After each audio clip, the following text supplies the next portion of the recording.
Well, now I know where fake news originated from. You are fake news. Sir, go ahead. Can you stay categorical? Welcome back, guys. I just watched a movie called Brave New Jersey. I watched it on Amazon, and it's basically about the story that took place in 1938 about the big ass hoax about the War for the Worlds.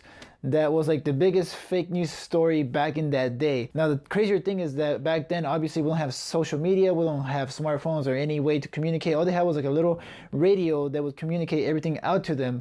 So there was no way for this little town of Lullaby, New Jersey, to like know that this was a hoax. So of course what they did was to prepare for the worst, and that was the invasion of aliens taking over the earth. And that itself is pretty hilarious. Like the premise of this movie and the whole like idea around this hoax and the story, I think is pretty hilarious. I think they nail the set piece itself pretty well. I'm not really familiar with 1938 or anything like that, but I think for the most part they got it right. Now I'm gonna be honest with you guys, because I did get chuckles out of this movie. This movie itself, I wouldn't say it's like a burst out comedy, like where you're like gut wrenching, you're like cracking up, like rolling on the floor laughing. Like it's not one of those comedies. It's more like on the romantic side of things. Like there's a lot of relationship building in this comedy that I found kind of weird, because I really didn't get that feel from the trailer itself. And I feel like most of the time whenever they did throw in like those romantic like relationships, it kind of took me out of the film, because most of the time where the comedy would work for me would be whenever everybody was freaking out, getting ready, like getting their pitches and forks and whatnot, and getting ready to just go to battle with these damn aliens that are nowhere to be seen. And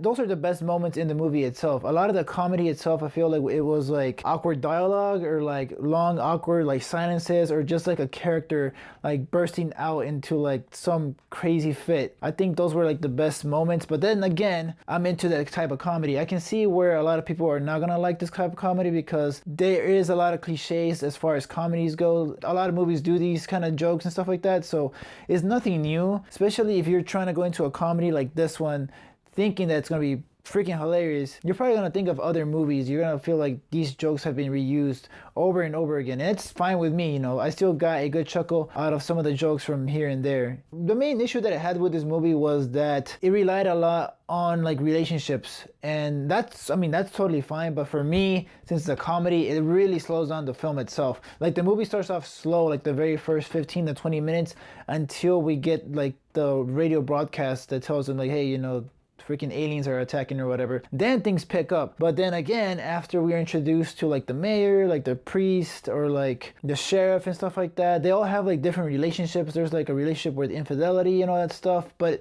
to me it really slows down the humor. Now I can see where for some people that might work, but for me personally it didn't work. But like I said, you know, whenever like there was pandemonium going on and stuff like that, that's when it worked the best. It does towards the end of the movie, like obviously we know this is a hoax, so I mean the ending to this movie shouldn't be any surprise, but they do go with like the nice message saying, you know, hey, maybe we should come together to like not fight or whatever, and just, you know, be happy and stuff like that. So a lot of the stuff in this movie gets really corny, so if you're not into corny comedies, then you might not like this. Brave New Jersey is a movie that I wouldn't say like, oh my god, you need to go watch this right away, but like if you're into that type of humor, like I said, go check it out. It's not a bad film. It's not terrible. The dialogue itself, it's okay. The acting, it could be overacted in some aspects, but that's because the comedy requires it. But guys, that's all I have for Brave New Jersey. Honestly, I got what I expected from this film. I didn't expect anything over the top or anything like amazing. I honestly went in there with some expectations, and the movie met them for me, honestly. It's not like I was like expecting like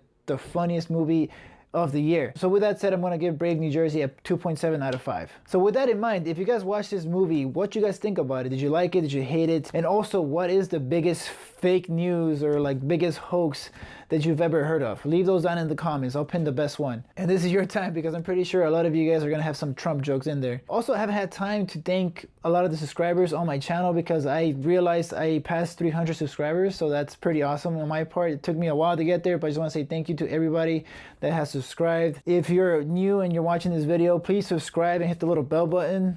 And also, if you like this review or video or whatever, just give it a big thumbs up and share it with your friends. But as always, guys, stay tuned.